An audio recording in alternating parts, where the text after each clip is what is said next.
Alors, ce qui a été entendu selon des règles un peu aléatoires, c'est que je commençais à poser les premières questions, mais juste en préalable, toutes les questions que je vais poser sont posées par quelqu'un qui n'a jamais été en prison. Et je crois que c'est très important de différencier l'emprisonnement métaphorique que tout un chacun nous pouvons avoir. Nous pouvons tous ressentir d'une certaine manière un enfermement. On peut tous dire que nous nous sentons parfois enfermés au sein de nos familles, enfermés en nous-mêmes, etc., etc. Et l'expérience métaphorique a sa valeur, mais je tiens à dire pour ma part que je n'oserais en aucun cas la comparer, l'égaler à l'expérience concrète du corps emprisonné dans un espace. Et que cette expérience-là, moi, je ne l'ai pas connue, et ne l'ayant pas connue, je parle donc justement de cet extérieur qui a été évoqué tout à l'heure dans la chanson. Et donc toutes les questions que je vais poser sont posées de cet endroit-là. Et je tiens à le dire parce que je m'en voudrais absolument d'avoir la prétention de témoigner de quelque chose dont je ne peux pas témoigner. Et mes questions sont parties de ce sentiment-là. Alors, première question, elle fait le pont peut-être entre ce qui m'occupe mes journées durant, l'écriture, la parole des acteurs. Je dirige un théâtre où le mot spectateur a un sens. Je dirige un théâtre dans une époque où tout devient client. Avant, lorsque vous preniez un avion, vous étiez des voyageurs. Aujourd'hui, vous êtes des clients. Ça n'a pas beaucoup d'importance pour beaucoup de monde, mais pour moi, ça l'est énormément. Je trouve que le mot voyageur est plus juste. Et donc, le mot spectateur l'est aussi, tout comme le mot prisonnier l'est aussi. Mais peut-être que si nous ne faisons pas attention, peut-être bientôt les prisonniers deviendront aussi des clients. Je dirige une institution. Le Théâtre national de la Colline est une institution. La prison aussi est une institution. Donc, que veut dire ce mot institution ? Et en partant de ça, je me suis posé la question des mots, l'importance des mots, de la sémantique. Si on dit que la parole libère, on dit ça, hein, la parole libère, j'ai parlé, ça m'a fait du bien, j'ai écrit, ça m'a fait du bien, je me suis libéré par la parole. La parole libère. Alors si la parole libère, les mots sont importants. Si les mots ne sont pas importants, alors la parole ne libère pas. Mais si la parole libère, c'est que c'est important, les mots. Et les mots justes sont importants. Et je me suis posé la question de la sémantique, des mots qu'on utilise pour parler des prisonniers, des prisons, incarcération, toute cette sémantique-là, quel effet elle a sur la compréhension que ceux qui n'ont pas connu la prison, ou ceux qui sont loin de cette réalité-là, quelle importance les mots que l'on utilise dans les médias, dans les journaux, à peu près partout, comment elle finit par affecter la vision que l'on a de ce monde-là. En d'autres termes, c'est un peu ma première question, est-ce que les mots pour désigner la réalité sont importants et est-ce que cette conscience-là existe et est-ce qu'on y travaille et est-ce que c'est important, voilà, ou alors ça n'a pas d'importance? C'est redoutable. Avant d'essayer de répondre à la question, je voudrais remercier aussi Annette pour ses mots, remercier ceux qui nous accueillent, dire combien le rôle de Prison Insider est important, parce que je pense que chacun d'entre nous, sans doute, rêve de voir évoluer le système carcéral. Et un des moteurs d'évolution du système carcéral, c'est de transposer d'une prison à l'autre des expériences positives qui se font. Et les prisons ne se parlent pas. Jamais. Même dans un pays comme le nôtre, et a fortiori d'un pays à l'autre. Et le fait que Prison Insider se soit donné comme mission cette tâche comparative est en soi un levier de transformation. Et donc, par conséquent, j'attache du prix à ce que fait cette association. Et ça serait formidable que vous puissiez aussi comprendre ça et la soutenir, chacun d'entre vous. Les mots de la prison.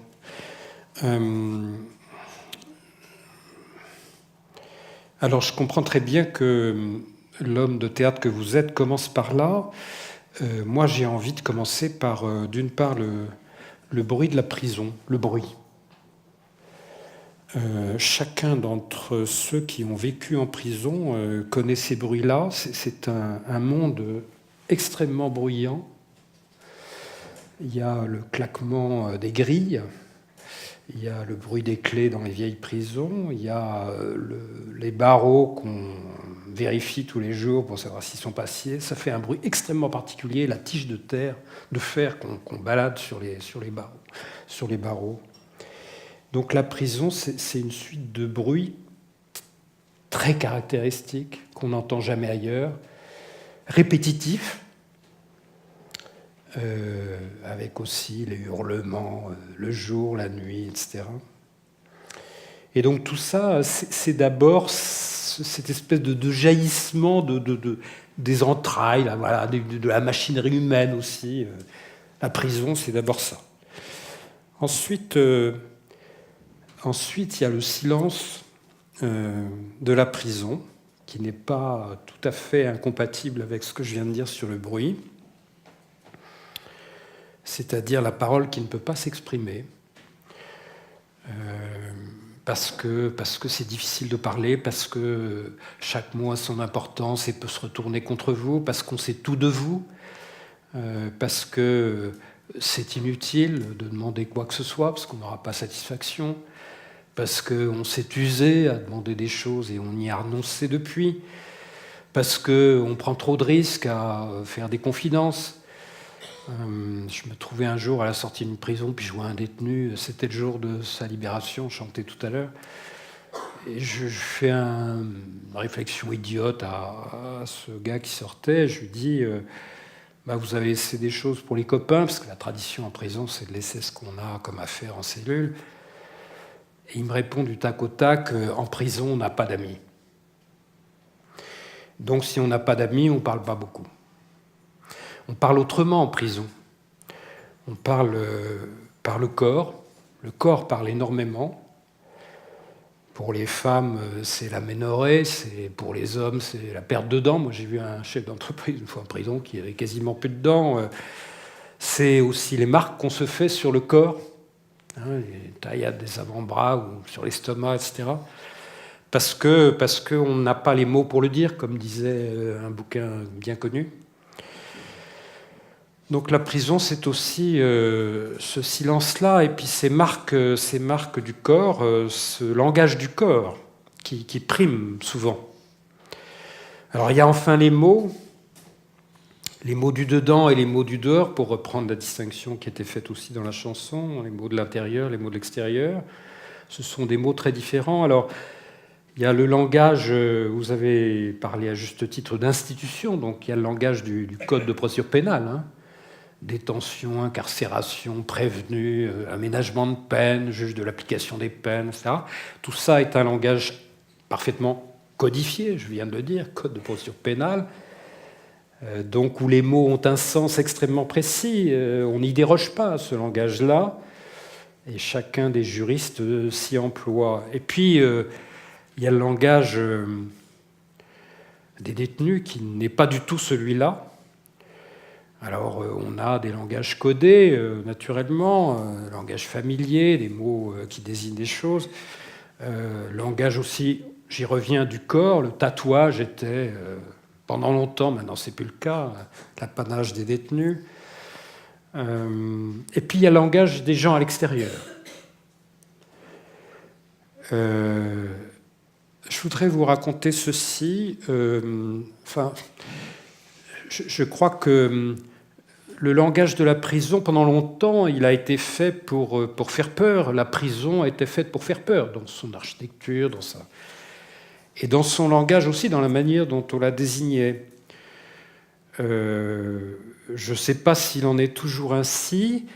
Je constate, puisque Bernard y faisait allusion maintenant que, et ce n'est pas indifférent, l'administration pénitentiaire s'efforce de développer un langage de modernité aujourd'hui.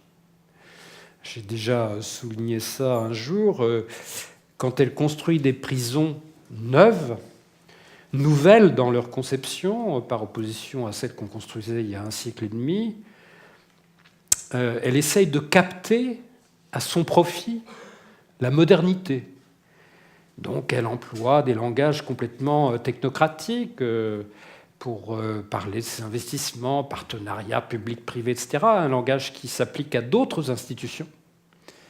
Donc tout se passe comme si, au-delà de la réforme apparente qui accompagne la nouvelle architecture, on essayait aussi de ravaler la prison au rang d'autres institutions, de la rendre indifférente. Et c'est vrai qu'on transforme les chefs d'établissement pénitentiaires, qui étaient autrefois des anciens surveillants, etc., en gestionnaires, en chefs d'établissement qui font de l'investissement, de la gestion des ressources humaines, etc. Il y a tout un langage de la modernité qui s'empare de la gestion pénitentiaire.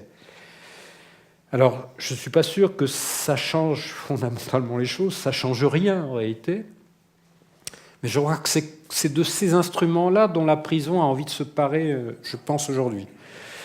Reste qu'il y a derrière aussi le langage du commun, donc la prison, c'est toute l'imagination qui déroule ce qu'elle croit être la prison, qui est en général à peu près faux, c'est le repère des grands criminels, ce qui est vrai, mais en toute petite partie. C'est l'hôtel 4 étoiles qu'on évoquait au moment où on y a mis les télés, etc. Donc tout ça sont les images d'Épinal, de l'opinion, qui défilent et dont on a du mal à se défaire, puisque c'est des choses qu'on ignore. Et donc, au fond, moi, la réponse à votre question que j'ai envie de faire, c'est que de toutes parts, c'est un langage un peu biaisé, quoi. Un langage qui n'est pas tout à fait un langage de vérité. De la part des détenus, c'est un langage de mise à distance, évidemment, sinon on ne survit pas. Hein.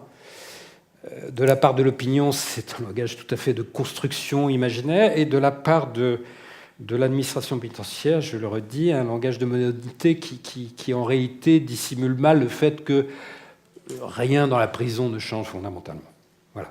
Donc c'est un langage qui vous fuit entre les doigts. Voilà ce que j'ai envie de dire, et qui a besoin d'un peu de vérité pour vraiment exister. Voilà. Je ne suis pas sûr de répondre bien à votre question, mais c'est comme ça que j'essaye de tourner une réponse un peu brève. Voilà. Alors moi, puisque je pose aussi mes questions, puisqu'on parle... Moi, j'étais évidemment très, très impressionné à l'idée de venir vous parler. Je suis encore terriblement, mais je ne vais pas trop le montrer. Mais ce qui m'a frappé dans votre périple, c'est ça, c'est le périple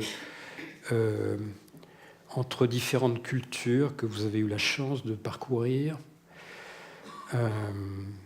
Culture arabe, culture d'Amérique du Nord, culture européenne. Malgré vous d'ailleurs, puisque vous êtes un exilé d'abord, avec le poids que signifie ce terme pour moi en tout cas, vous allez nous dire si ça veut dire quelque chose pour vous.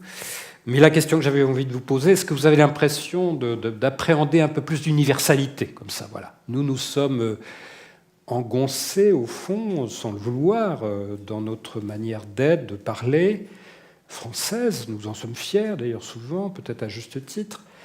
Mais est-ce que ce n'est pas une façon de nous rétrécir aussi? Vous avez transcendé un peu tout ça, sans le vouloir au départ, bien sûr. Est-ce que vous avez l'impression d'accéder un peu à quelque chose qui est un peu plus universel que nous autres? Mais cette universalité-là,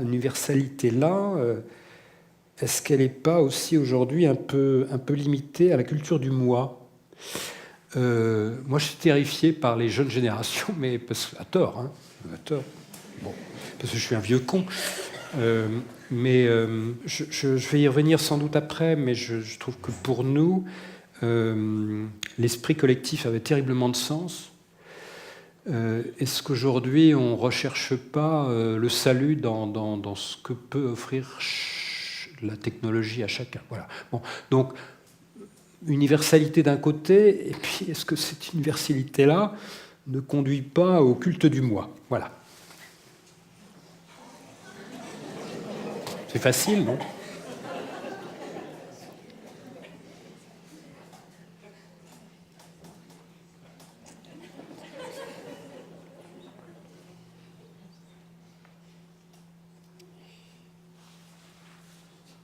Alors, la manière avec laquelle, d'abord, ces cultures se sont présentées à moi. Les choses se sont déroulées entre l'enfance et la fin de l'adolescence. C'est important parce que ça met en place un individu qui n'a pas choisi. Quand vous êtes enfant, vous ne choisissez pas. On choisit pour vous, c'est le rôle des parents. Donc je n'ai pas choisi, c'est toute la différence. Si parmi vous, il y en a qui ont choisi de quitter leur pays, vous voyez bien que ce n'est pas tout à fait la même chose que ceux qui, parmi vous, ici, ont quitté leur pays parce que leurs parents ont décidé qu'ils allaient le quitter. Ils étaient enfants, ils l'ont quitté. Donc on ne vit pas la chose de la même manière parce que le choix permet l'appartenance, permet une appartenance différente. Donc, et puis, le pays d'où je viens est compliqué parce que c'est une mosaïque culturelle. Et une mosaïque culturelle qui s'est constituée dans un rapport conflictuel. Le Liban, 19 confessions différentes, héritier de l'Empire ottoman. L'Empire ottoman, structurellement, se fonctionnait de cette manière-là, et ça a duré 500 ans. Il disait en gros à quelqu'un, tant que tu restes dans ta communauté, tu peux faire ce que tu veux, tu peux parler la langue que tu veux, tu peux faire ce que tu veux, mais si tu sors de ta communauté, tu dois te référer à la loi de l'Empire.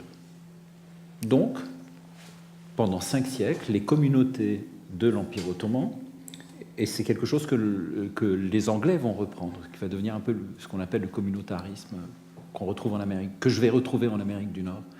Mais en gros, pendant 500 ans, les communautés libanaises, les maronites chrétiens, les chiites, les sunnites, etc., bon, ils ont vécu repliés autour de leur communauté. Et donc, lorsque des années plus tard, on dit voici un pays qui existe, voici le Liban, pour beaucoup de communautés, ça ne signifiait pas grand-chose. Donc, faire pays, faire culture d'ensemble n'existait pas au Liban. Et comme c'était en plus dans un caractère conflictuel, les communautés n'ont pas arrêté de se faire la guerre, de s'égorger les unes des autres. On a grandi aussi, pour ma part, j'ai grandi dans un rapport de détestation de tout ce qui n'était pas comme moi. Pourtant, par des parents super aimants, beaucoup d'amour, mais avec beaucoup d'amour, on m'a appris à détester l'autre. Et je l'ai fait. J'ai détesté tout ce qui n'était pas moi. J'ai détesté le palestinien comme jamais, j'ai détesté le chiite comme jamais, le sunnite comme jamais, le druze, c'est pire. J'ai détesté l'israélien, j'ai détesté le juif, etc., etc. Donc ça, c'est de l'enfance. Et puis, j'ai dansé à la mort d'un homme, Kamal Jumblat, chef druze, on apprend qu'il est mort. On était tellement heureux, on est sortis et nous avons dansé. Qu'est-ce qui fait qu'un enfant de 7 ans danse à l'annonce de la mort d'un autre humain? Eh bien, la guerre civile fait en sorte que mes parents décident qu'on va quitter le Liban et on vient en France. Alors, la France, la langue, je perds la langue arabe pour découvrir la langue française. Et là, eh bien, je découvre fronton d'à peu près l'école, en tout cas pour commencer, ces 3 mots, égalité, liberté, fraternité. Alors pour vous, Français, c'est banal, hein. Enfin comme ça, on n'y fait plus attention. Mais pour moi, depuis mon bureau de la colline, je vois la mairie du 20e arrondissement, et une partie de la mairie est cachée par un immeuble, et je ne vois que le mot liberté. Je ne vois pas égalité, fraternité. En ne voyant pas égalité, fraternité, le mot liberté devient assez monstrueux. Parce que je me rends compte que s'il n'y avait que liberté, eh bien, ça serait terrible. Ça serait l'hyperlibéralisme, ça serait une chose où il n'y aurait plus de solidarité.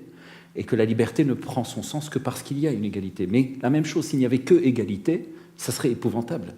Ça serait monstrueux. ça serait stalinien. Et s'il n'y avait que la fraternité, bien s'il n'y avait que la fraternité, il y aurait la liberté et l'égalité de toutes les manières. Mais chacun de ces mots ne fonctionne que parce que les deux autres sont là. Et ne voyant que le mot liberté de ma fenêtre du théâtre de la Colline, je me rappelle continuellement mon pays au Liban. Mais tout ça, je l'ai appris au Québec. Tout ce que je vous raconte là, toute ma manière d'apprendre à penser, eh bien, je l'ai apprise au Québec. Parce qu'au Québec, c'est le seul endroit en Amérique du Nord où on parle le français, et c'est le seul endroit au monde où le français était la langue des pauvres, la langue des ouvriers et des miséreux. Partout dans le monde, partout, le français était la langue des élites, soit en Afrique, au Moyen-Orient, chez nous, au Liban, en Europe, en Russie, dans les pays slaves, en Asie du Sud-Est. Ceux qui étaient de la haute parlaient le français. Le seul endroit où c'était la langue des ouvriers, des miséreux, c'était au Québec. Et donc, ma langue française, mon accent français, était vu comme, si vous voulez, moi, quand j'ai pris l'avion pour passer de la France au Québec, je suis passé de capitaine de l'équipe de rugby libanais au lycée Buffon à Paris. En 8 heures de vol, je suis devenu l'intellectuel français qui parle bien. Alors qu'en France, j'étais le dernier de la classe. Donc, ce simple transfert, à cause de l'accent, m'a fait apparaître une autre personnalité. Eh bien, tout ce rapport intime au culturel, comment le culturel vous pénètre, comment le culturel vous balaie, comme le vent balayerait une feuille et l'amènerait d'un endroit à un autre, on fait en sorte que, à un moment donné, je me suis dit, en fait, il y a des non-advenus à tout le monde.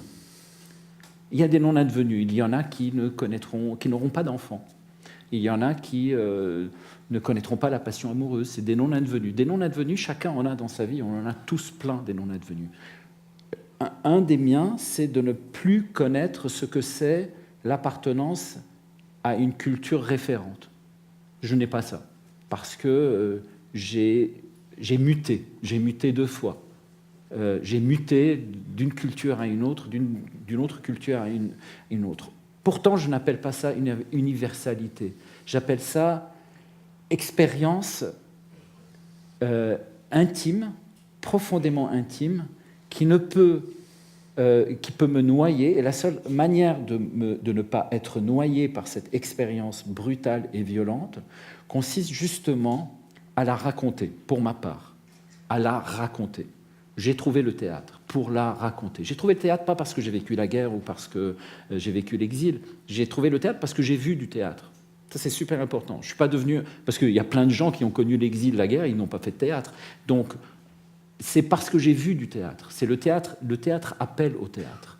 Et en voyant le théâtre, je me suis rendu compte que je pouvais faire de cette expérience qui pouvait m'enterrer vivant. Parce que je pouvais avoir le sentiment d'être le seul à l'avoir vécu, de ne plus avoir d'espace de partage. Le théâtre est devenu le lieu du récit qui a universalisé cette expérience. Parce que l'autre, par empathie, se reconnaît dans le personnage.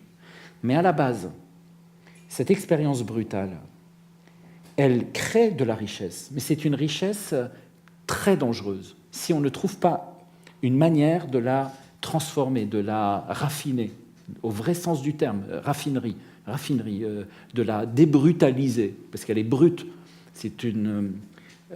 voilà. Donc, pour répondre à la question, je dirais, je ne peux pas dire que j'ai atteint une universalité, mais je suis au défi continuellement de tenter de raconter à l'autre et de faire en sorte que l'autre se retrouve dans cette expérience que je crois être absolument unique, parce qu'il n'y a personne d'autre que moi qui l'a vécu de cette manière-là. Cette unicité-là est à la fois formidable et dangereuse. Je ne sais pas si j'ai répondu à la question. Elle est devenue occasion par le théâtre de dialogue et de partage, non? C'est ça? Oui, c'est ça. C'est ça. En tout cas, c'est la façon de sortir de soi. Et c'est le théâtre qui est universel. Oui, c'est le théâtre qui est universel. C'est pas nous. En tout cas, c'est pas moi. C'est le théâtre, c'est le moyen. C'est là où le théâtre devient vraiment raffinerie, je dirais. Et alors, du coup, moi, ça m'amène un peu à cette question qui est... là, je ne suis pas à l'ordre des questions que je vous ai envoyées, Mais je trouve que ça tombe parfaitement bien. Il se trouve qu'il y a une phrase qui m'a énormément marqué dans ma vie. C'est une phrase que j'ai lue dans un recueil de poésie quand j'avais 14 ans et que j'ai cru tout de suite. J'ai cru tout de suite et tout de suite j'ai voulu la mettre en application. C'est une phrase guide, une phrase qui m'a sauvé d'une certaine manière, qui m'a permis de croire que tout était donc permis même pour moi. Cette phrase, étant donné en plus aujourd'hui ce qui nous réunit, j'ai eu envie de savoir ce qu'elle pouvait vous raconter, si elle pouvait évoquer pour vous aussi la même chose que ce qu'elle évoque pour moi. Une phrase que j'ai trouvée que j'ai lue dans un recueil de poésie d'un poète allemand du XVIIIe siècle qui s'appelle Novalis. C'est un romantique allemand. Novalis est très jeune quand il écrit ça, il a une vingtaine d'années, un peu plus. Il écrit un recueil de poésie qui s'appelle L'hymne à la nuit et les disciples assaillissent. Et dans ce chant, il a cette phrase, il dit « Toutes les vicissitudes de notre vie sont des matériaux dont nous pouvons faire ce que nous voulons. » Alors cette phrase-là, je la trouve géniale, extraordinairement bonne, parce qu'il ne dit pas la plupart des vicissitudes de notre vie, il dit bien toutes, c'est pas rien, toutes les vicissitudes de notre vie sont des matériaux dont nous pouvons, pas dont nous pouvons peut-être, non, dont nous pouvons faire ce que nous voulons. Donc, il n'en tient qu'à nous.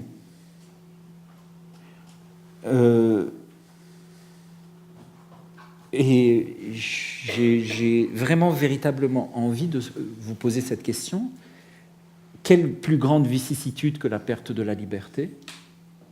Est-ce que toutes les vicissitudes, est-ce que vous êtes d'accord ? Ou est-ce qu'il y a des vicissitudes qui ne peuvent pas être des matériaux, qui ne peuvent mener à rien ? Je pense que il appartient à chacun, en effet, d'essayer de vivre cette phrase. Et je ne suis pas sûr qu'il soit donné à tout le monde de répondre positivement.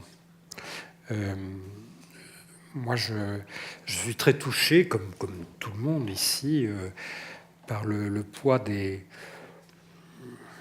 malheurs qui s'accablent sur un certain nombre de gens. 5 millions de pauvres dans ce pays, 3 millions de chômeurs, suivant les décomptes officiels, mais bien davantage, des solitudes à n'en plus finir. Et comment est-ce qu'on peut transformer tout ça ? Et comme vous l'avez dit, la prison est une situation aussi difficile. Alors, Annette a répondu tout à l'heure à la question. Elle a dit faire en sorte que nos souffrances, je ne suis pas sûr que ce soit les mots exacts, qu'elle me le pardonne, soient la source de notre liberté. On rencontre des détenus comme ça, et peut-être que d'ailleurs Louis en est un exemple. J'en ai vu un autre, 2 autres, mais j'ai vu aussi des gens qui n'ont pas pu résister à la privation de liberté. Il y a, ça s'appelle un sobriquet en détention, peu importe, des gens qui sont incapables de supporter la détention et qui s'abandonnent et qui se laissent aller à une espèce d'état végétatif en détention.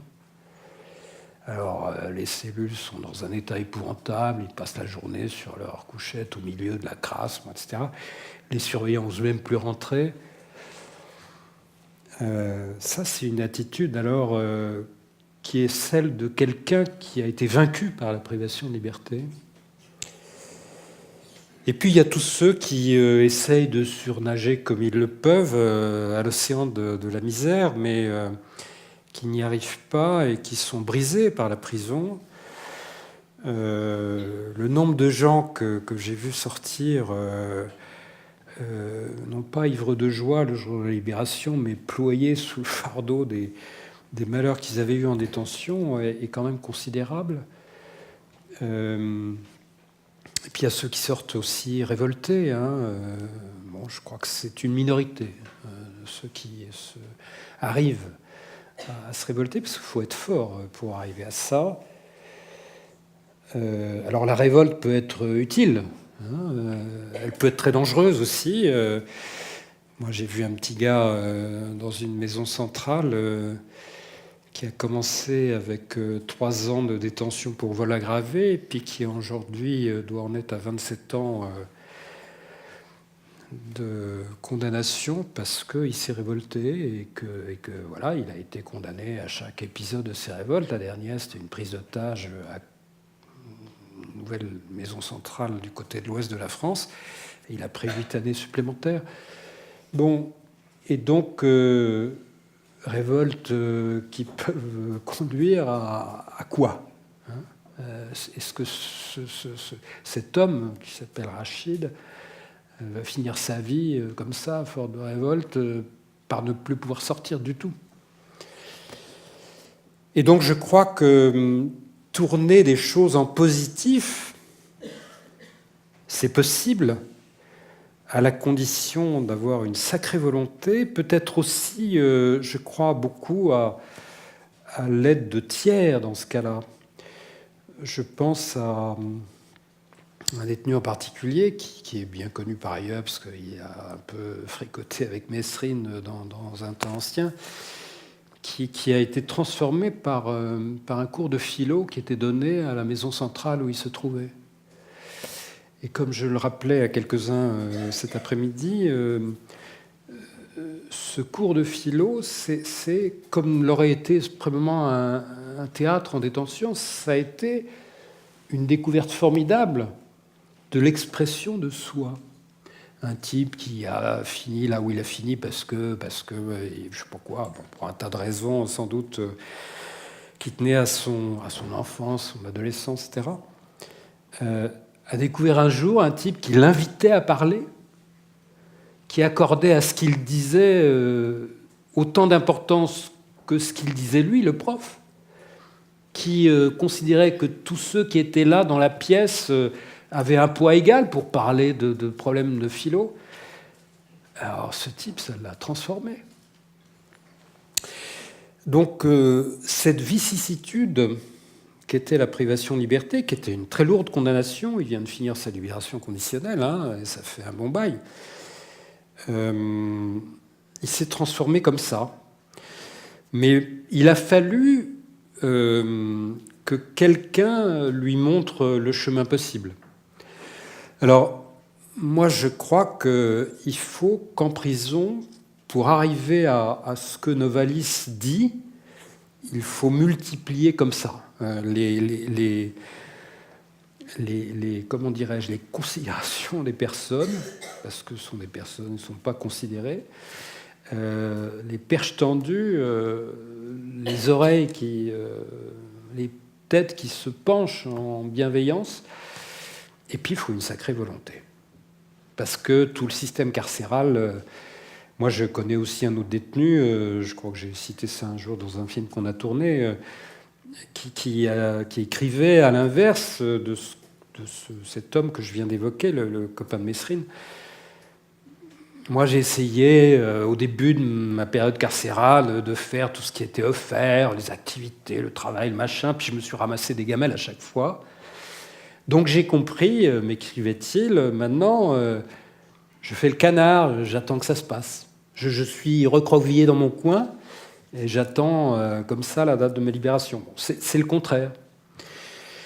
Et donc je pense que pour arriver à vivre Novalis, et moi je crois en effet, et Annette nous l'a dit aussi qu'elle y croyait, donc il faut y croire, mais il faut quand même un sacré concours de volonté, et puis il faut qu'il y ait un jour. Ça peut être un surveillant qui va apporter ça. Pierre Botton, qui est bien connu par ailleurs, dit « moi c'est un surveillant qui m'a sauvé la vie », etc. Donc ça peut être n'importe qui, ça peut être voilà. Mais quand on est tout seul, c'est quand même sacrément difficile. Donc moi je crois que il faut une volonté, puis il faut l'encouragement de quelqu'un à des gens qui ne sont pas très très aimés en détention, il faut quand même le dire. Je crois que la pire des vicissitudes, c'est de ne pas être aimé. Et la prison, ce n'est pas un grand système d'amour. Moi, je vais revenir aussi à ce que vous disiez tout à l'heure sur le théâtre, comme expression de vous et comme expression de partage et donc d'essai d'aller à l'universalité. Et je vais revenir aussi aux générations dont on parlait tout à l'heure. Je pensais alors au théâtre qu'on suivait beaucoup, c'est vous dire mon âge avancé, qui était celui de Camus et d'autres. Et à ce moment-là, tous les problèmes de ce théâtre-là portaient autour de l'engagement et des conséquences, etc. Bon, pour nous, de cette génération qui est celle des années 60-70, la notion d'engagement, je l'ai dit tout à l'heure, de vie collective avait un sens très fort. Et moi, j'ai envie de vous demander qu'est-ce que ce mot veut dire encore pour le théâtre aujourd'hui, pour l'expression artistique en général aujourd'hui. Est-ce qu'il a encore un sens? Est-ce que c'est le même qu'il y a 40 ans ou 50 ans? Sinon, quel est-il? Quelle force a l'écriture théâtrale aujourd'hui pour changer notre monde? Voilà ce que j'ai envie de vous demander. Question idiote, mais question qui me travaille parce que, pour rejoindre le début de mes propos tout à l'heure, les malheurs accablent quand même le monde aujourd'hui. Voilà. Définitivement, ce n'est pas du tout la même chose. Et ce n'est pas la même chose par aussi défiance peut-être aussi par rapport justement à votre génération. C'est-à-dire que je crois, en tout cas moi je suis né en 68, pas en mai mais en octobre. Tout raté. Je suis né donc l'année de cette révolution qui a été aussi de ces révolutions qui ont eu comme désir de changer le monde. Et j'ai grandi avec moi, et puis, enfin, c'est quelque chose qu'on partage quand même beaucoup entre nous, avec le sentiment que continuellement quelque chose de plus âgé que nous disait « N'ayant pas réussi nous, vous ne réussirez pas vous, donc n'essayez pas ». Et cette condescendance, je dirais, a été en plus doublée d'une absence de transmission.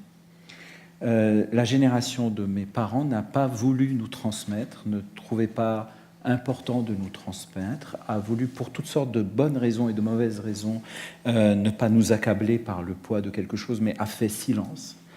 Et donc on s'est retrouvé à notre âge avec la génération qui nous suit, pris en sandwich, si vous voulez, entre une génération qui nous dit n'essayez pas, et une autre génération qui nous dit mais qu'est-ce qui s'est passé? Et je ne veux pas faire de généralité, mais grosso modo, je dirais que cette génération née au début des années 70 est une génération obsédée par la question de la transmission. On se demande, mais attends, on est né à la fin de on est arrivé au monde à la fin de la guerre d'Algérie, pendant la guerre du Vietnam, ensuite il y a eu la guerre du Liban ensuite l'Iran contre l'Irak, ensuite la guerre en une ex-Yougoslavie, ensuite on a grandi, on est devenu, ensuite les massacres du Rwanda, ensuite le 11 septembre, les intifadas, mais qu'est-ce que c'est que ce monde?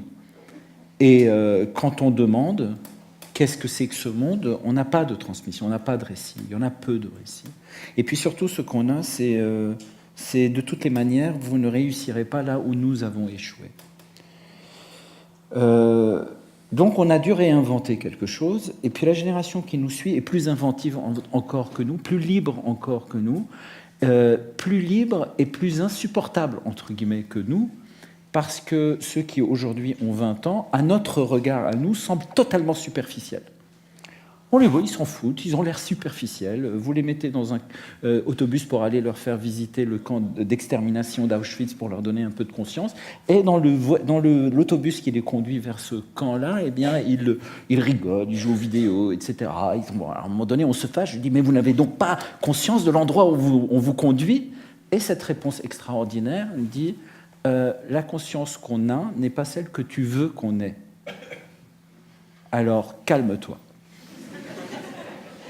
Et on découvre petit à petit qu'ils ont inventé, qu'ils sont en train d'inventer quelque chose de beaucoup plus, peut-être plus solide, beaucoup plus solidaire de leur manière, à leur façon, avec les outils qu'ils ont, qui sont extraordinairement efficaces et qu'ils utilisent d'une manière absolument spectaculaire, mais face à une problématique beaucoup plus grande qui fait en sorte que quand on leur parle de théâtre, d'art, de philosophie, ils nous disent oui, c'est bien, mais à quoi ça va me servir quand le monde va s'écrouler, quand je ne saurai plus, quand dans 20 ans, dans 20 ans, plus personne ne pourra... Enfin, la viande va devenir un objet de luxe.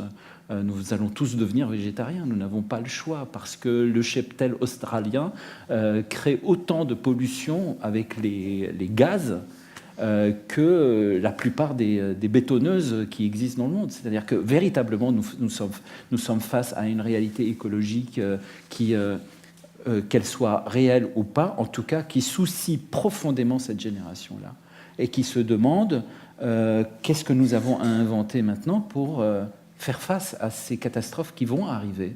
Alors, le théâtre, oui, c'est bien sympathique, mais le monde tombe, le monde chute, et quand on regarde les politiques aujourd'hui, les oracles, pour parler en termes tragiques, les oracles sont tout de même assez clairs sur les 40 prochaines années, que ce soit sur le réchauffement, soit sur toutes ces catastrophes qui semblent apparaître telles des oracles. Les oracles ne semblent pas écouter. Et ils en sont profondément conscients. Et leur engagement, je crois, en tout cas de ce que j'observe, de ce que je vois lorsque je les accueille au théâtre, lorsque je leur donne la parole, il est à cet endroit-là. Il est un endroit qui n'est plus du tout celui de Camus, je dirais. Et peut-être que le mot engagement a été petit à petit remplacé par un autre mot, qui est le mot ébranlement. Je crois que la solidarité, et ça c'est une parole d'un philosophe tchèque qui s'appelle Jan Patočka, qui a conceptualisé cette chose-là et que je trouve de plus en plus contemporaine, je dirais. Ce qui nous solidarise, ce n'est pas nécessairement notre engagement, ce n'est pas le fait que nous sommes engagés. Il y en a qui ne sont pas engagés. Mais une chose est certaine, c'est que nous sommes tous ébranlés et que la solidarité qui nous réunit tous, prisonniers ou libres, deux personnes qui se tirent dessus, dans le geste de se tirer dessus, indifférents ou non, il y a une sensation d'ébranlement, nous sommes ébranlés, et c'est la plus grande solidarité qui existe aujourd'hui. Et peut-être que le mot engagement a glissé vers le mot ébranlement. Oui, ça me fait penser à un sociologue allemand qui s'appelle Ulrich Beck, qui a écrit un bouquin qui s'appelle « La société du risque », dans lequel il explique que maintenant, il n'y a plus de conflits de classe, il n'y a que des problèmes qui se posent à l'échelle mondiale. Et ça, je pense en effet que les jeunes générations y sont sensibles, mais les vieilles commencent à y venir aussi, hein. Par la force des choses.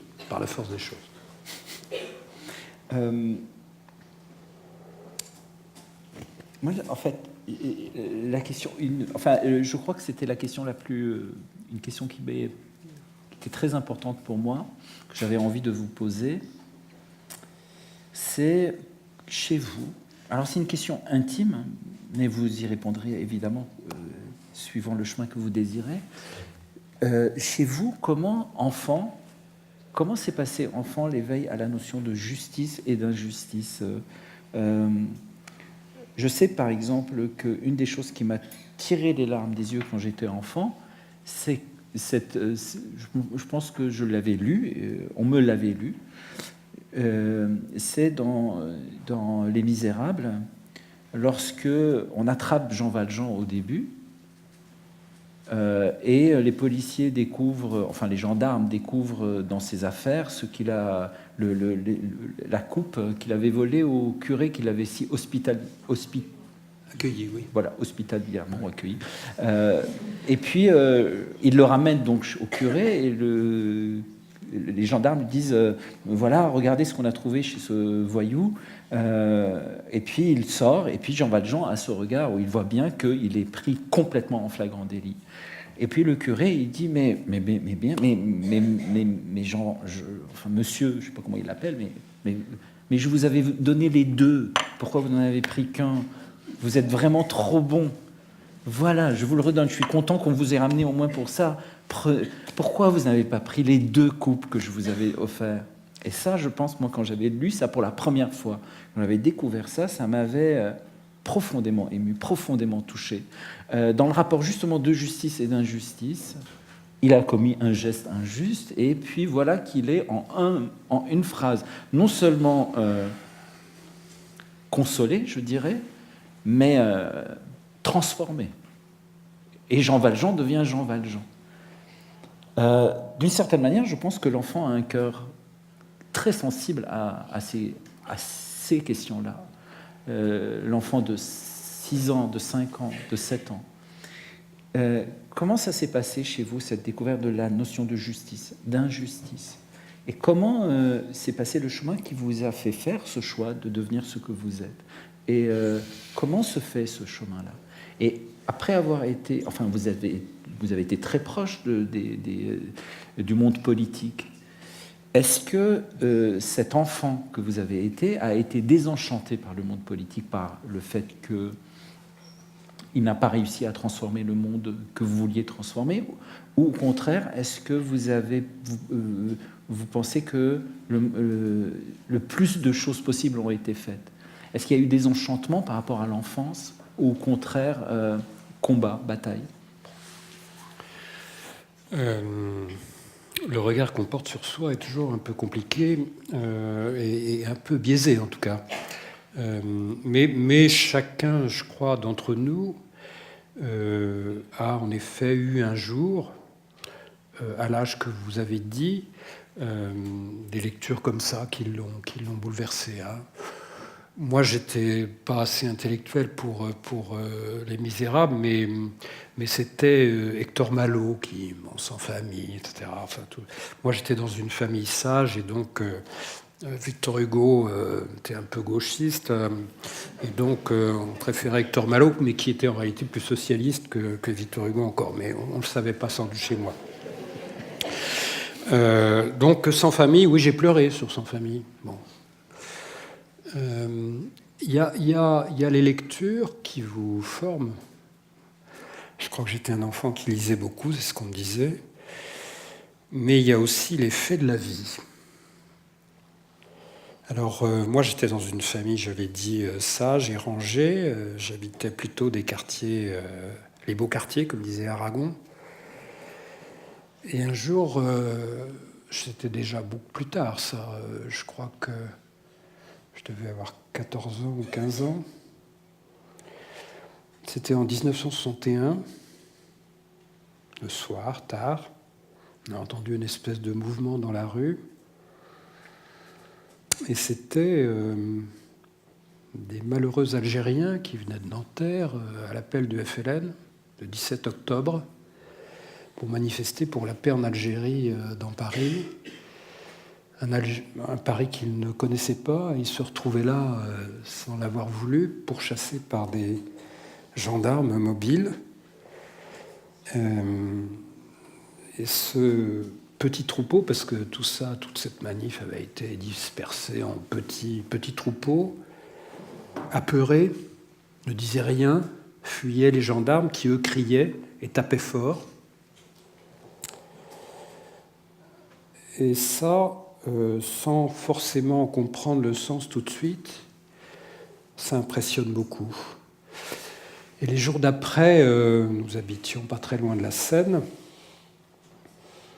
et j'ai vu le premier cadavre de mon existence, enfin en dehors de ma grand-mère qui était morte. qui était quelqu'un qu'on avait repêché dans la Seine à la suite de cette manifestation, puisqu'on sait très bien qu'on a jeté un certain nombre de gens à la Seine. Voilà, donc ce sont des événements aussi qui avec les lectures, éveillent beaucoup, parce qu'on se pose des questions à laquelle la famille ne peut pas répondre, parce que les sentiments sont tellement forts aussi qu'on ne peut pas les dire à ses proches. Hein, vous avez parlé d'enfermement au sein de la famille. Bon. Mais ce sont des questions des situations en tout cas marquantes, je pense. Bon, puis après, il y a venu d'autres choses, l'aide d'autres personnes aussi. J'y reviens pour éveiller des consciences. Il y a les bouquins, mais il y a aussi les rencontres qu'on fait, qu'on choisit de faire ou de ne pas faire. Ça, c'est donc une évolution, comme beaucoup de gens de ma génération. Et pour fixer un peu les âges, c'est absolument effrayant d'y penser.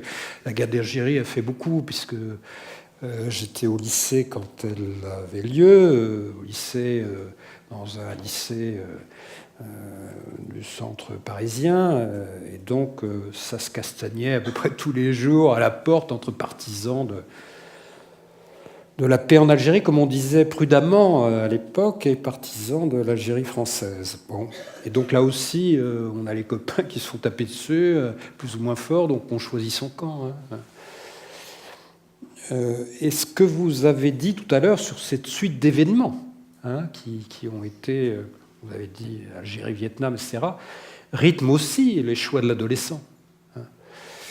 Il faut prendre parti à ce moment-là. En tout cas, c'était des situations ou des moments, peut-être que ça l'est encore aujourd'hui, où on ne peut pas rester hors de ça.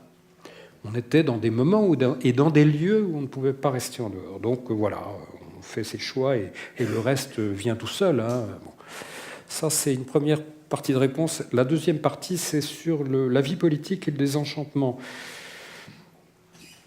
Alors, moi, je sais qu'il est de bon ton de brocarder les hommes politiques et les femmes politiques. Prudence, aujourd'hui, il faut dire, les femmes, toujours. Et puis, dans le langage aussi convenu d'aujourd'hui, il faut ajouter tout le respect qu'on a pour les forces de sécurité. Hein. Bon, ça fait partie d'un même ensemble. Bon. Moi, j'ai beaucoup de respect pour la vie politique parce que j'ai commencé à connaître la vie politique pas avec les ministres, etc. C'est venu beaucoup plus loin, ça, mais par les tracts, les dimanches, les jours de marché, les affiches qu'on colle avec la colle qu'on se fout partout, etc., sur les murs. Bon, et donc, j'ai eu des idées de la vie politique qui étaient assez basiques au départ et qui étaient des lieux aussi vous avez évoqué ce terme tout à l'heure, un peu galvaudé, mais très très fort dans ces cas-là, de fraternité. Hein, fraternité de lutte pour quelque chose auquel on croit tous, dans des conditions souvent inconfortables, les pots de colle, je l'ai dit, les vieilles bagnoles, les inconforts de circuler au milieu de la nuit pour essayer d'éviter les flics, et puis les gars de l'équipe adverse qui collent aussi. Bon. Donc tout ça, ça forge quelqu'un quand même, je ne dis pas ça de moi. Hein. Et donc j'ai eu de la vie politique un aperçu qui était plutôt très, très personnalisant. Bon. Alors après, c'est venu très très longtemps après, ça, l'apparat, la vie politique, les heures de la République, comme on dit, qui sont largement illusoires, hein, parce qu'on voit que ça à la télé, les tapis rouges et les gardes républicains dessus. Bon. Et puis après, on découvre que derrière, c'est comme les décors de théâtre, quoi. Bon. Il faut arracher je ne sais quel crédit pour avoir des rames de papier en nombre suffisant, etc.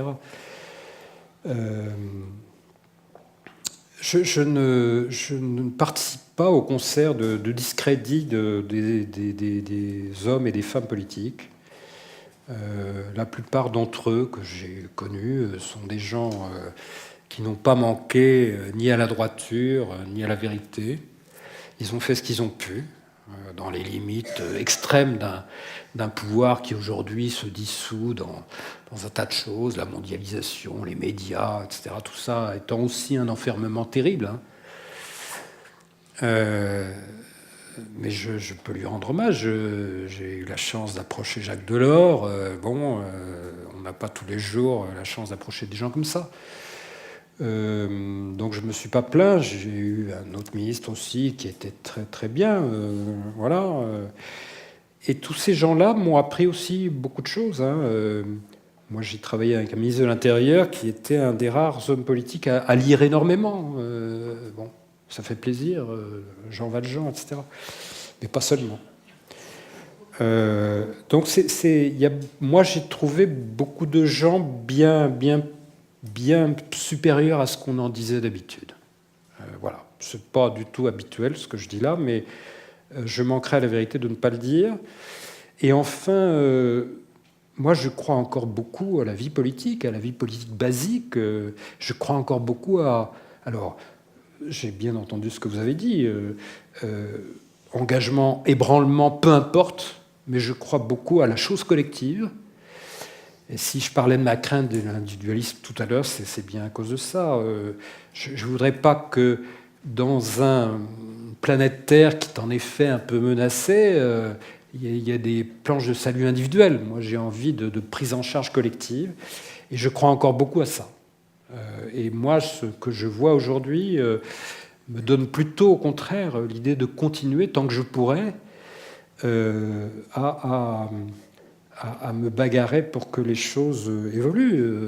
En prison, parce qu'en prison, c'est vraiment dur, quoi. Donc on a envie que les choses changent, mais ailleurs aussi. Alors ça, c'est mon regard à moi, dont j'ai dit qu'il était biaisé. Alors pour être très, très franc, faut que je pense aussi au regard que mes enfants ont sur moi. Ah, c'est assez différent. On est une génération, pour mes enfants, qui a tout capitalisé, le bonheur, l'emploi, la vie facile, qui n'a rien distribué, qui a tout gardé pour elle, et maintenant eux sont dans la, c'est pas le mot qu'ils emploient, difficulté. Mes enfants ont galéré, certains d'entre eux encore aujourd'hui, et ils nous font le procès de qu'est-ce que c'est que vos histoires de vouloir changer le monde? Vous n'avez rien changé du tout, c'est un peu ce que vous disiez tout à l'heure dans d'autres formulations. Et vous êtes la cause de la galère qu'on vit aujourd'hui. Bon. Alors évidemment, ça me déstabilise un petit peu. Et je n'ai pas de réponse à ça, honnête. Honnête. Je n'ai pas de réponse. Je crois que je suis sincère en disant qu'on a essayé au maximum de changer les choses. Je suis en effet navré de constater que, comme disait le cinéaste italien, c'est plutôt le monde qui nous a changé que nous qui avons changé le monde. Enfin, j'espère que la première partie de la phrase n'est pas vraie, que le monde ne nous a pas trop changé. Mais en tout cas, nous n'avons pas réussi à changer le monde autant que nous l'aurions voulu, et que donc nous sommes co-responsables d'une série de difficultés aujourd'hui. Bon, est-ce qu'il faut dire voilà, c'est comme ça? Non, c'est pas comme ça. Il faut continuer à se bagarrer et montrer à nos enfants, si possible, que même dans cette analyse-là, ils font un petit peu d'erreur. Voilà ce qu'il nous reste à faire. Alors, moi, je voulais aussi vous reparler théâtre et prison. J'évoquais tout à l'heure ce détenu qui a été transformé par les cours de philo. Une autre possibilité d'expression de soi formidable, c'est le théâtre en prison. Et on a une série d'expériences bien identifiées, bien connues, où des détenus ont pu jouer un rôle, etc., à la façon dont un film célèbre a montré des gamins de banlieue jouant un Marivaux. Bon. Et ça les a aussi transformés pour la raison que j'indiquais tout à l'heure, expression de soi. Est-ce qu'on peut faire plus? D'abord, est-ce que vous partagez cette idée-là, que le théâtre peut apporter beaucoup?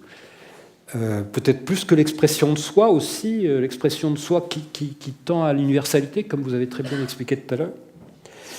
Et puis, est-ce qu'on peut, de votre point de vue d'homme de théâtre, accroître un peu ces expériences, faire en sorte qu'elles se multiplient, et pourquoi pas espérer que la parole des détenus change aussi un peu le théâtre?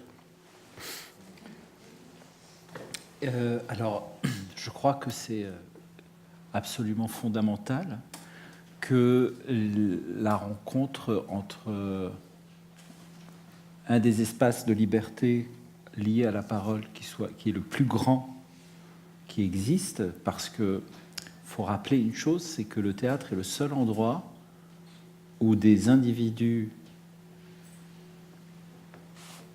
qui vont mourir parlent devant des individus qui les regardent, qui eux aussi vont mourir.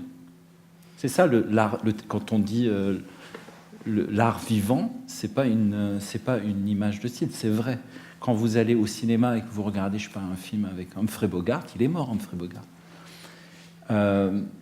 Au théâtre, non, tout le monde est contemporain de la même journée. C'est pas rien. C'est quand même dingue. Là, je veux dire, c'est un peu ça. Dans 100 ans, plus personne ici n'est là. Et d'autres seront à notre place. C'est dingue quand on conscientise ça. Et nous sommes pourtant réunis autour de le fait de parler. Là, nous ne sommes pas en train de vous faire notre numéro de danse synchronisée que nous avons beaucoup répété ensemble. C'est pas ça. Nous sommes en train de parler. On ne fait que ça. Or, quels sont les autres endroits où l'on parle, où des vivants qui vont mourir parlent devant des gens qui vont mourir? Eh bien, mettons, c'est les meetings politiques. Mais meeting politique, quelqu'un essaye au fond de convaincre ceux qui l'écoutent de voter pour lui. Je fais court. L'autre endroit où des vivants qui parlent devant des vivants qui parlent, c'est dans les lieux de culte. Mais là aussi, celui qui parle essaye de confirmer ou de convaincre ceux qui l'écoutent de croire en quelqu'un. Il y a un autre endroit, c'est les supermarchés, où vous avez un vendeur qui vante devant des... Donc le vendeur va un jour mourir, et il vante devant des gens qui vont mourir les qualités d'une machine à laver. Eh bien, il a quand même un but, c'est qu'on achète cette machine à laver. Le seul endroit, quand c'est bien fait, le seul endroit où des vivants qui vont mourir parlent devant des vivants qui vont mourir sans autre but que d'être le lieu d'où l'on voit, ce qui est étymologiquement le vrai sens du mot théâtre, c'est le théâtre. Quand vous voyez une pièce de théâtre, ceux qui sont en train de jouer, quand c'est bien fait, n'ont pas d'autre but que de se poser la question, mais comment vivons-nous ensemble? Qu'est-ce que c'est vivre ensemble? Il n'y a pas d'autre but que ça, et ça se fait contemporain les uns des autres. Alors, que ce lieu de liberté puisse s'ouvrir et s'ouvrir dans tous les sens du terme, c'est-à-dire lui s'ouvrir et faire en sorte qu'il s'ouvre à ceux qui sont privés de cette liberté-là, c'est absolument vital pour une société. Et que cela se fasse par des rencontres comme celle-là, que cela se fasse par des présentations de pièces à l'intérieur des prisons. Je me souviens, il y a pas très longtemps, il y a 6 ans, nous avions été jouer le 3e acte des Justes de Camus à la prison des femmes de Rennes, une prison de très longue peine, devant des femmes qui nous ont écoutés et où nous devions dire des phrases. Moi, je faisais un personnage qui fait le choix de l'attentat terroriste et qui dit à un moment donné « Nous sommes tous des assassins ». Mais certains, nous sommes tous des assassins, seulement certains choisissent de l'être et d'aller jusqu'au bout. Dire une phrase pareille, dans un lieu pareil, devant un public pareil, on tremble. J'ai vu arriver la phrase, et j'ai pris conscience que j'allais dire cette phrase, et j'ai fait... Je ne sais pas comment je vais dire cette phrase. J'avais l'impression que le lieu allait exploser. Vivre une expérience pareille, à la fois pour eux, pour elles, dans ce cas-là, et pour nous, c'était absolument vital. Et il faut multiplier ces rencontres. Tout comme trouver, selon des modes, par la loi, par l'organisation de la loi, la possibilité de faire en sorte que ceux qui sont dans les prisons puissent sortir pour aller au théâtre, ne serait-ce que pour visiter un théâtre, voir qu'est-ce que c'est être machiniste, qu'est-ce que c'est être éclairagiste, qu'est-ce que c'est, de quelle manière nous, au théâtre, nous accueillons parfois des gens pour la question de réinsertion sociale à travers justement les métiers, parce qu'au théâtre, il y a tous les métiers, il y a des menuisiers, il y a des forgerons, il y a tous les métiers, il y a tous les métiers. Pour faire un décor, on ne se rend pas compte, Mais dès qu'il y a une pièce de théâtre, ça fait travailler plein de gens. Pas seulement ceux qui font le spectacle. Il y a ceux qui construisent le décor, il y a ceux qui fabriquent les vis qu'on va utiliser pour visser le décor, il y a les costumes, les tissus. C'est fou, c'est une usine. Hein. Et on a besoin... Et le théâtre, ça vient des bateaux. Il y a encore les termes des marins pour parler de la manière avec laquelle on fait monter, descendre toute la machinerie du théâtre. C'est comme un bateau. Et quand un spectacle commence, nous montons en bateau. Et les marins, on sait bien, viennent de ce monde-là, le monde des exclus, entre guillemets. Et le théâtre garde encore des traces de ça. Donc je crois, oui, qu'il faut passer par l'insertion sociale auprès des équipes, auprès de ceux qui, sortant de prison, peuvent trouver au théâtre un havre. Et quel endroit de plus on passe notre temps assis autour d'une pièce de théâtre à travailler sur les bas-fonds de Gorky. Eh bien, comme acteur, on passe notre temps à se dire « Ah ouais, ce personnage est absolument formidable ». Eh bien, si ce personnage absolument formidable que je vais jouer vient à rentrer dans la salle de répétition, alors qu'il vient de sortir de prison, je ne vais quand même pas lui dire « Ah non, dehors, je ne vous parle pas, mais qu'est-ce que j'aime mon personnage ?» On ne peut pas être dans cette contradiction. Donc nécessairement, le théâtre est le lieu qui, par définition, s'ouvre à tous les personnages, doit s'ouvrir à tous les personnages. Et partant de là, oui, insertion professionnelle, accueil comme public, mais aussi donner parole, écouter, monter sur le plateau, mais aller dans la siège. Toutes ces possibilités-là doivent nécessairement être encouragées, et plus le théâtre a des moyens, plus il peut le faire. Donc ça, c'est une chose. Maintenant, je voudrais profiter de cette question pour vous parler d'un autre angle, qui est celui du public, maintenant. Moi, j'ai vécu une expérience absolument insensée, avec un prisonnier très célèbre. Un ex-prisonnier, on va dire, très célèbre, puisque au moment où on vit cette aventure, il a fini sa peine.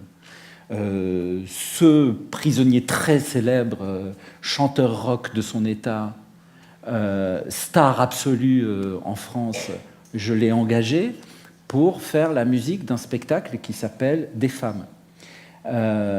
Trilogie de 3 tragédies de Sophocle, Antigone, Électre et les Trachiniennes. Sophocle passe son temps à répéter une chose: ne présume pas de toi, ne présume pas, c'est la première erreur que tu peux faire. Ne dis jamais, moi je ne tuerai jamais personne, c'est le début. Ne présume pas, ne dites jamais qu'un homme fut heureux tant qu'il n'a pas vécu la dernière journée de sa vie. Ne présumez pas.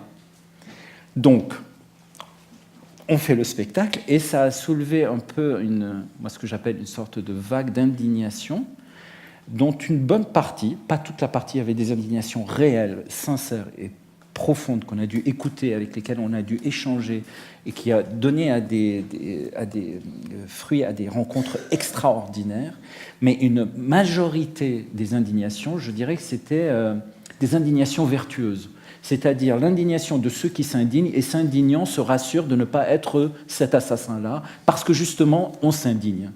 Et recouvrant quelque chose qu'on pourrait appeler le retour du refoulé, c'est-à-dire refoulant dans des tas de choses et trouvant là l'occasion de rejeter un tas de choses, que ce soit par les lieux d'opinion, par les lettres, par les menaces de mort, etc., qu'on a pu recevoir. Or, nous jouions Sophocle. Et Sophocle dit « La démocratie, c'est formidable, mais vous allez devoir gérer l'opinion. » Et l'opinion, c'est un vent de sauterelle. Quand elle arrive, couchez-vous, il n'y a rien à faire, il faut attendre que ça passe. Il ne dit pas ça comme ça, mais en gros, il dit ça. Il dit « Ouais, la démocratie, c'est formidable, mais vous allez devoir faire gaffe à l'opinion. » Évidemment, on est dans un lieu où l'opinion est surmédiatisée par les moyens, les outils que nous avons. Et là, nous avons confronté vraiment quelque chose, c'est-à-dire, ok, donc quoi, la peine de mort ? Donc quoi, la peine de mort ? Et là, on était devant une situation où il y avait, au fond, une situation où on devait choisir. Est-ce que je mets la morale avant la justice, ou est-ce que je sacrifie la morale au profit de la justice, ou est-ce que je sacrifie la justice au profit de la morale ? En gros, symboliquement, j'avais tort de faire monter Bertrand Cantat sur le plateau des théâtres et de lui faire jouer le chœur grec et de le faire chanter. Symboliquement, j'avais tort. Mais au niveau de la loi et de la justice, j'avais tout à fait raison. Je n'entravais aucune règle. J'avais le droit de le faire. Donc, est-ce que je sacrifie la justice au profit du symbole, ou au contraire, est-ce que je sacrifie le symbole au profit de la justice? Je me suis rendu compte que, pour ma part, venant du pays d'où je venais, rien n'était plus important que la justice, puisque c'était un pays qui n'en avait pas. Je viens d'un pays qui a décrété une amnistie qui est devenue une amnésie auprès de tous les assassins que ce pays a produits pendant la guerre civile. Je ne pouvais, et symboliquement, le Liban est très très fort. Il est formidable, mais au niveau de la justice, il n'est pas très fort. Et je ne pouvais pas, à ce moment-là, faire ce choix-là. Mais ça a été pour moi un endroit où, justement, c'est là où je me suis rapproché le plus possible de manière très très près, non pas de la prison, mais de l'après-prison, et auprès d'un prisonnier particulier. Parce que vraiment, être star, c'est une vraie cochonnerie, hein, je le souhaite à personne, vraiment. Voilà, donc je crois que là, il y aurait eu un travail encore plus grand à faire avec le public, de discuter de cette question, de voir ce que cette question posait, à travers des pièces de Sophocle qui justement posent ces questions-là. Donc je pense que c'est dans les deux sens. C'est pas seulement ce que le théâtre peut faire auprès des prisonniers, mais qu'est-ce que les prisonniers peuvent faire auprès du public et comment le public a à faire un chemin autour de cette question du symbole et de la justice.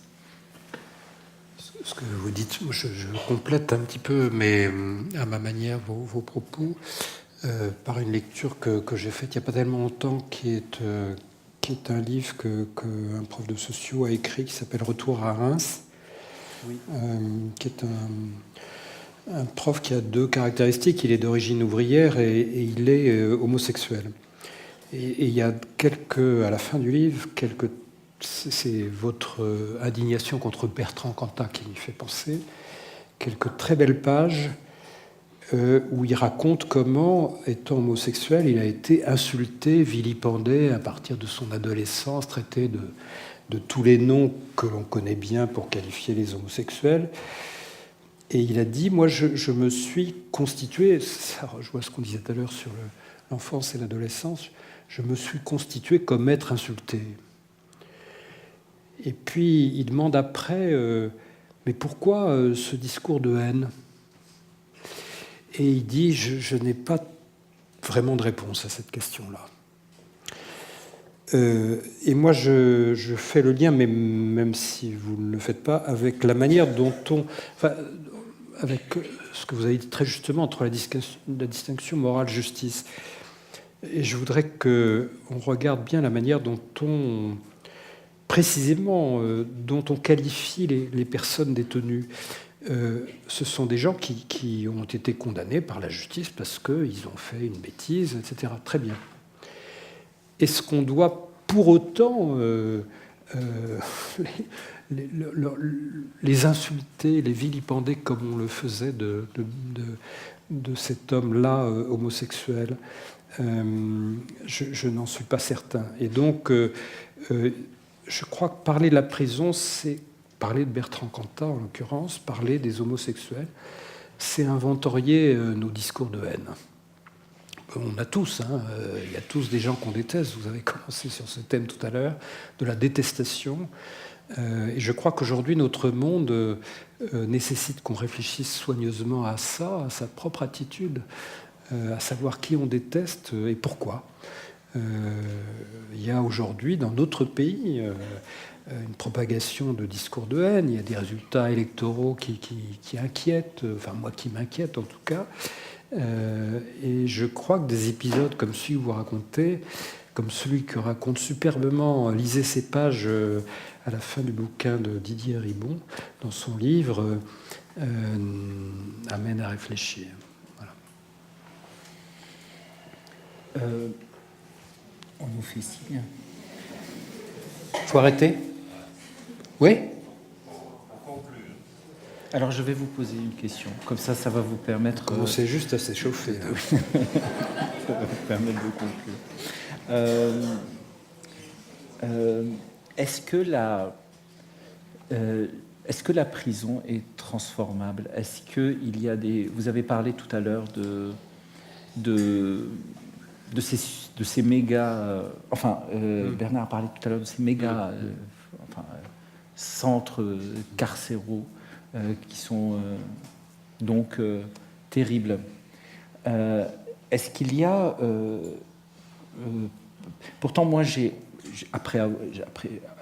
lu, j'ai déjà entendu, j'ai déjà vu des documentaires auprès de ce qu'on pourrait appeler, moi c'est la manière avec laquelle je l'ai appelé, de prison alternative, où le prisonnier est, bien que prisonnier, est amené à agir, à être actif dans sa vie, cultiver, construire, être dehors, être à l'intérieur, tout en que être privé de liberté ne signifie pas être torturé, mais être privé de liberté, ça veut dire être concilié un temps à un endroit pour, oui, rendre sa dette, mais de manière active, puisque pas mort. Puisqu'à partir du moment où on décrète qu'on ne le met pas à mort, alors à ce moment-là, il est toujours à l'intérieur du cercle des vivants. Étant toujours à l'intérieur du cercle des vivants, alors il se doit d'être actif.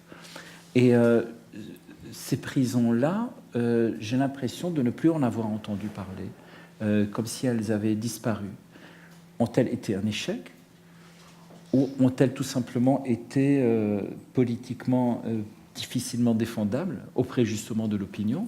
Qu'est-ce qu'on fait? Mais on leur offre des colonies de vacances, etc., etc. Enfin, tout ce discours-là.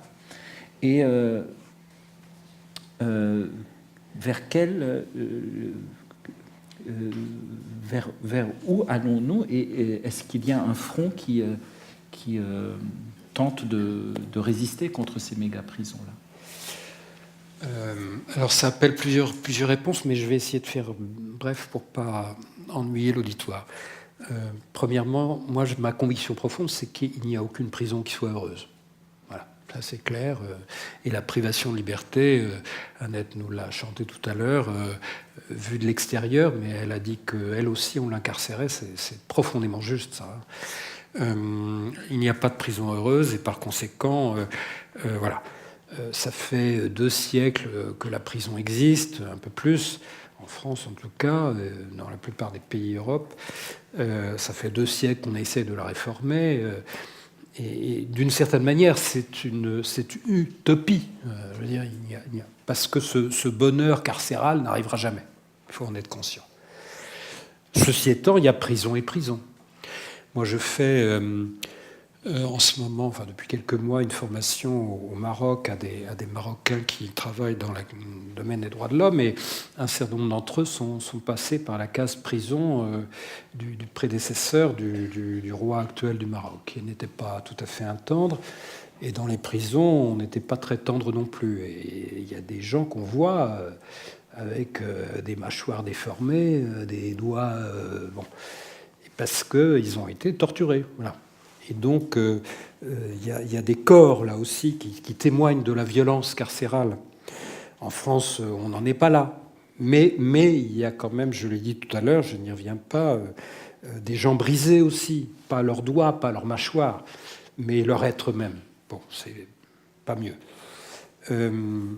Alors, il y a d'autres prisons, sans doute, où on peut mobiliser la personne dans l'espoir de... le réinsérer. Il y a la prison paresseuse qui consiste à dire, moi, je me contente de garder la personne jusqu'à sa libération. Cette prison paresseuse, on l'a vécue quand même un siècle et demi en France, jusqu'en 1945. Et c'est en 1945 seulement qu'on s'est dit, ah ben non, il faudrait peut-être penser à la réinsertion. C'est un terme d'aujourd'hui, on ne disait pas comme ça à l'époque, à la réinsertion de la personne le jour où elle sera libérée. Donc, depuis 1945, on est censé travailler à la réinsertion des personnes. Et donc ce que vous dites rentre dans ce sens-là. Bien entendu, il faut avoir en prison des activités culturelles, des cours de philo, quelquefois, c'est rare, du travail en particulier. Bon, tout ça, dans les prisons françaises, se distribue avec du compte-gouttes. 27% des détenus ont un travail aujourd'hui. C'est quand même pas terrible, alors que tous demandent à travailler, bien sûr. Donc on a du mal à arriver à cette prison alternative. Et moi je dirais aujourd'hui qu'on est en régression sur ce point. Vous l'avez un peu suggéré. On est en régression pour 2 raisons. D'une part parce que ces nouvelles prisons, en effet, sont un retour en arrière dans la manière dont on peut gérer le corps collectif des détenus, puisque au lieu de 200 ou 100 ou 50 détenus qu'on avait dans les vieilles prisons, on en a maintenant, c'est la règle, 690 à minima, et avec la surpopulation, on arrive à 800, 900. Et donc, c'est une gestion lointaine de mise à distance entre le détenu et le surveillant, donc ça engendre ça des insatisfactions, et l'insatisfaction engendre la violence. Et puis, deuxième motif de retour en arrière, ça c'est beaucoup plus imperceptible, j'espère que je ne vais pas être trop compliqué, mais on est en train, je crois, subrepticement, mais certainement, d'abandonner l'impératif de réinsertion au profit du constat de la dangerosité des individus. Et la loi nous impose désormais, c'est une loi de réforme qui dit ça, la loi pénitentiaire de 2009, dit pour déterminer le régime de détention, on va se caler sur la personnalité de la personne qu'on incarcère, de l'individu qu'on incarcère, et notamment sur sa dangerosité. Et on est en train de passer d'une prison active, comme vous le suggériez, ou alternative, dans certains cas, à une prison constat, où on va simplement faire de temps en temps plonger le thermomètre dans l'eau pour savoir si elle est encore bouillante, dangereuse, ou si elle s'est calmée, et par conséquent, si on peut libérer. Et la frontière n'est plus tellement maintenant entre prison et libération et dehors. La frontière est entre prison et puis surveillance qui va continuer à la prison ou pleine liberté. Et la surveillance continuera, la loi rétention de sûreté est là quand même, pour dire que vous êtes toujours dangereux, donc on vous met un fil à la patte. Et donc tout ceci, je crois, est un renversement profond par rapport à ce qu'on a connu de 1945 à 1994, je crois, date à laquelle le mot dangerosité entre dans notre code de procédure pénale. 95 peut-être. Donc tout ça est en évolution, mais je crois qu'on est en train de revenir en arrière. Alors voilà, donc on peut inventer d'autres modèles de prison. Il y a d'autres pays d'Europe qui en ont inventé. Il y a en France une prison qui est une prison sans mur, qui se trouve en Corse, à Casabiande, qui est une exploitation agricole, où les gens soignent les animaux, font pousser des cultures, et il n'y a pas de mur. Et puis la prison est installée au bord d'une plage avec du sable. Bon. Alors on est allé là, nous autres, au contrôle pour voir. Et donc on était curieux de ça. Alors les détenus m'ont tout de suite dit, puis l'administration pénitentiaire est plutôt fière de montrer ça, et les détenus m'ont dit tous tout de suite, méfiez-vous de la carte postale, la prison au bord de la plage, parce que cette prison-là, c'est vrai, on a de l'espace, on a une motivation, on soigne les bêtes, bon. Mais à la moindre incartade, plouf, on vous renvoie dans les autres prisons sur le continent, en France continentale. Et donc finalement, la discipline de cette prison apparemment ouverte, sablonneuse, est pire que dans les autres. Voilà, donc moi je ne crois pas que malheureusement on en est aux prisons alternatives, et on se souvient des controverses qu'a fait naître Christiane Taubira en faisant voter une peine qu'elle a appelée la contrainte pénale, qui est une peine qui évitait la casse-prison. Je crois qu'il y a aujourd'hui toute une pression, Bernard l'a dit en commençant tout à l'heure, toute une pression de l'opinion qui conduit à affirmer qu'un bon gouvernement, c'est celui qui enferme davantage. On est très préoccupé de notre sécurité collective, et donc malheureusement, je ne crois pas qu'il y ait de prison heureuse, mais je crois en effet qu'il y a d'autres modèles carcéraux possibles. Mais je crois que ce pays est en train, malheureusement, mais il faut agir pour ça, donc Prison Insider va s'y mettre, et d'autres aussi peut-être, on est en train de tourner le dos à ces modèles de prison qui peuvent aider à reconstruire chaque personne incarcérée.